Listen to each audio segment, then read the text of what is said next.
So here we have the Volkswagen Tiguan on a 69 plate. I'm going to start off by showing you inside the boot, and then we'll hop in and run through some controls on the inside of the car from there. The tailgate on this car will open electronically. You can do that from the key or from the tailgate itself.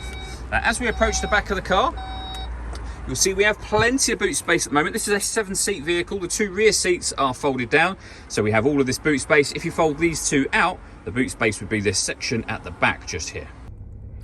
Okay, now that we're inside the car, we're going to start with the dials. On the left-hand side, we have the rev counter and coolant temperature gauge, and on the right-hand side, the speedometer and fuel gauge. In the middle, you can see the total miles for the car. They are 15,023. The information displayed above that can be changed using buttons on the steering wheel. We're on the driving data menu at the moment.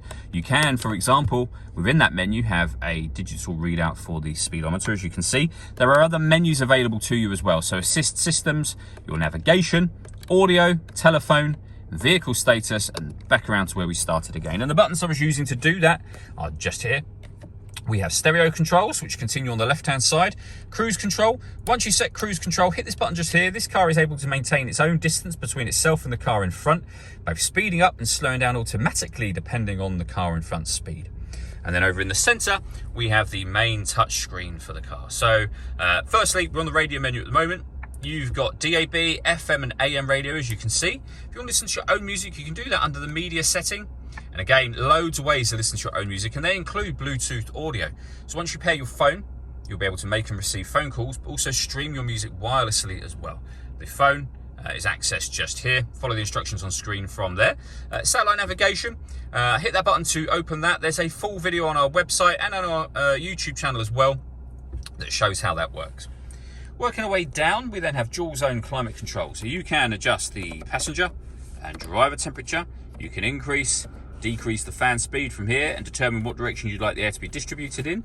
Once you're happy with those settings, your air conditioning's on at the minute. That's off, back on again. Or hit auto. The car will now take control of the fan speed and direction of the air, which you can hear it doing, to maintain the temperatures you've asked for. Any manual adjustment will override auto straight away and allow you to put it back on your own settings here as well. Underneath that, we have two USB inputs, the auxiliary input and a 12-volt charging socket. We have a 6-speed manual gearbox, the start and stop button for the engine. We have an electronic handbrake with auto hold function. And then over here, we can turn the parking sensors on and off. We can turn on the autonomous parking for this car. This car is able to park itself. It will give you instructions up here. So just follow those and it will take control of the steering for you. And then we've got the stop and start, which we can turn on and off. This car is designed to cut out when it's stationary in traffic to save you fuel. That system is now off. All that leaves me to say is thank you for taking the time to watch this video. If you'd like to come and see the car in person and have a test drive, please feel free to call either of our MJA sites. We'd love to hear from you soon.